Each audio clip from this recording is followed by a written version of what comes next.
शेतकरी मित्रांनो, स्वागत आहे तुमचं महायोजना दूतवर एका नवीन व्हिडिओमध्ये. मित्रांनो, सोलर पंप संदर्भात आपल्याला भरपूर साऱ्या अडचणी आहेत. आता शेतकरी नवीन पंप घेत आहेत, जसे की मागेल त्याला सोलार योजना असो किंवा मग पीएम कुसुम मेढा अंतर्गत भरपूर असे पंप बसत आहेत. विहिरीवर, बोरवर तुम्ही शेततळे असो, कॅनल असो, अशा विविध आपले जलस्रोत आहेत, त्या ठिकाणी आपण पंप बसवत आहेत. आता यामध्ये विषय असा झालेला आहे की भरपूर शेतकऱ्याचे पंप काही पाणी मारत नाहीत किंवा काही पंप जे आहेत ते खोलपर्यंत चालत नाहीत. हेडचे मोठ्या प्रमाणावर प्रॉब्लेम झालेले आहेत. याचं कारण म्हणजे आपण याचे जे काही टेक्निकली भाग आहे, तांत्रिकदृष्ट्या हे सोलार कशा पद्धतीने काम करतात ह्या गोष्टी आपण समजूनच घेतले नाही आणि वेंडरनं सुद्धा ह्या गोष्टी आपल्याला सांगितल्या नाही. नको त्या ठिकाणी भलते हेड टाकून बसलेले आहेत, नको त्या ठिकाणी भलता पंप त्या ठिकाणी टाकून बसलेले आहेत. आज अशाच विषयावर आपण चर्चा करणार आहे की जे म्हणजे की सोलार बोरमध्ये किती खोलवर चालू शकते, खरंच बोरवर सोलार योग्य आहे का, या गोष्टीवर आपण चर्चा करणार आहोत. तत्पूर्वी तुम्ही महायोजना दूत चॅनलवर जर नवीन असाल तर चॅनलला सबस्क्राईब करा. आपलं हे महायोजना दूतचं चॅनल आहे, जे मला फेसबुक किंवा इंस्टाग्रामवर जर हा व्हिडिओ बघत असेल तर या लोकांनी युट्यूबला जाऊन महायोजना दूत हे चॅनल सबस्क्राईब करा. आपले 60,700 हे सबस्क्रायबर आहेत. या ठिकाणी हे चॅनल तुम्ही सबस्क्राईब करून घ्या. इथे तुम्हाला सोलार योजनेविषयी किंवा इतरही शासकीय योजनेविषयी सर्व काही माहिती या ठिकाणी मिळेल. चला तर थोडक्यात पाहूया की मित्र, सोलार घेताना आपल्याकडे 3 HP, 5 HP, 7.5 HP सोलार मिळतं. मित्रांनो, 3 HP सोलार संदर्भात जर सांगायचं झालं तर 3 HP सोलार हा तुम्हाला टाकायचा असेल तर विहिरीवर टाका, बोरवर अजिबात टाकू नका. या सोलार तुमचा जास्तीत जास्त 150 फूट ते 200 फुटाच्या खाली काम करत नाही. आता काही शेतकरी म्हणतील अपवादात्मक मी 400 टाकला, 500 टाकला. अरे बाबांनो, तुमच्या बोरला पाणी वर असतं म्हणून ते चालतं. बाकी हा पंपाची ताकद जास्त नसते. इथे 160 व्होल्टची मोटर टाकली जाते. हा जास्त खोलवर किंवा जास्त दाबावर पाणी मारत नाही. आताचे जे काही अधिवेशन चालू आहे, या अधिवेशनात विविध जे काही आपले लोकप्रतिनिधी आहेत यांनी सुद्धा मागणी लावून धरलेली आहे की जमिनीची अट रद्द करा, कारण शेतकऱ्याच्या जमिनी तुकड्यामध्ये विभागलेल्या आहेत. शेतकऱ्याला मोठ्या एचपीचे पंप द्या आणि हे शासनानं हा मुद्दा विचारात घेऊनच हे पंप द्यायला हवेत, जेणेकरून शेतकऱ्याला याचा त्रास नाही व्हायला पाहिजे.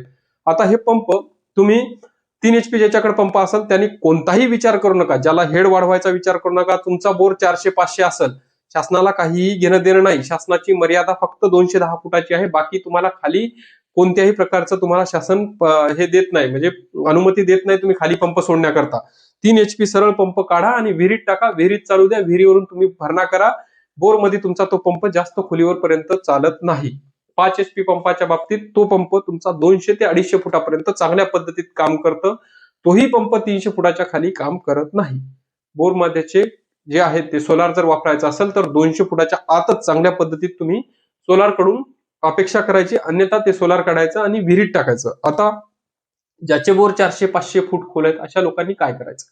अशा लोकांसाठी मित्र, जे काही असे ते 7.5 HP सोलार सेगमेंटमध्ये तुम्ही जाऊ शकता. परंतु ज्याचे 500-400 बोर आहेत या लोकांना सुद्धा भरपूर असं पाणी त्या ठिकाणी मिळत नाही. 120 ते 140 लिटरच्या दरम्यान पर मिनिट एवढं पाणी ते मिळू शकतं तुमच्या उन्हानुसार, तुमच्या बोरच्या पाण्याच्या पातळीनुसार.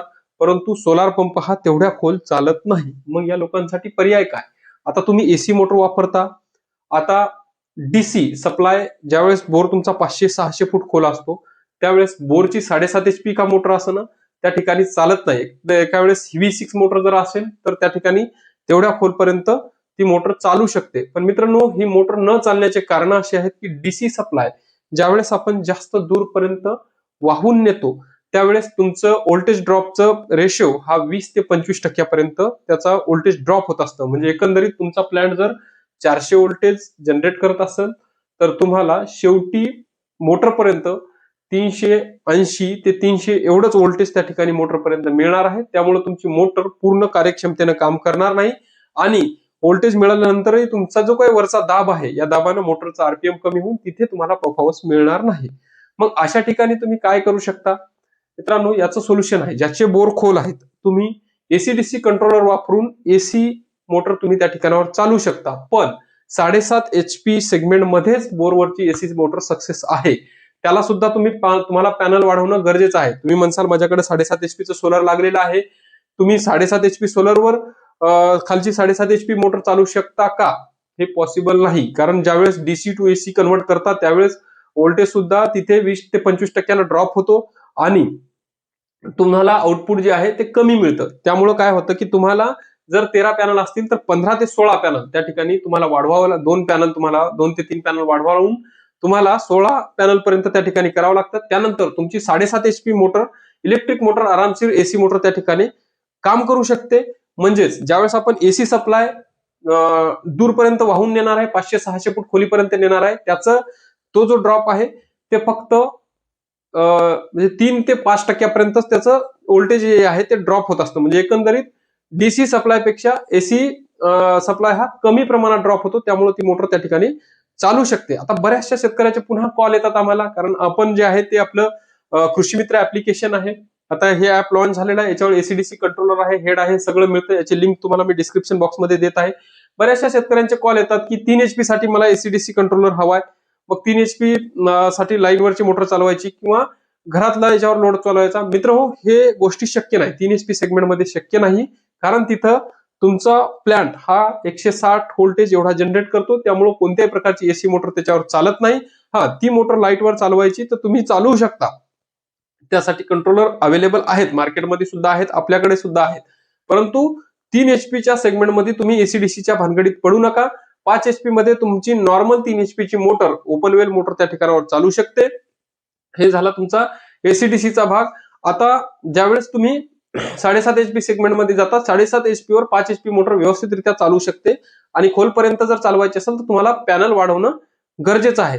सोलर वापरताना तुम्ही अशाच पद्धतीत काळजी घ्यायला पाहिजेत. म्हणजे सोलर किती खोलीला टाकायचंय, आता हेड संदर्भातले व्हिडिओ आपल्या चॅनलवर डिटेलमध्ये टाकलेले आहेत. किती खोलीसाठी कोणता हेड लागतो, किती पाईपलाईनसाठी कोणता हेड लागतो, आणि किती लांबपर्यंत सोलार पंप हा पाणी नेऊ शकतो. सोलार पंप जास्त दाबावर पाणी मारत नाही मित्र.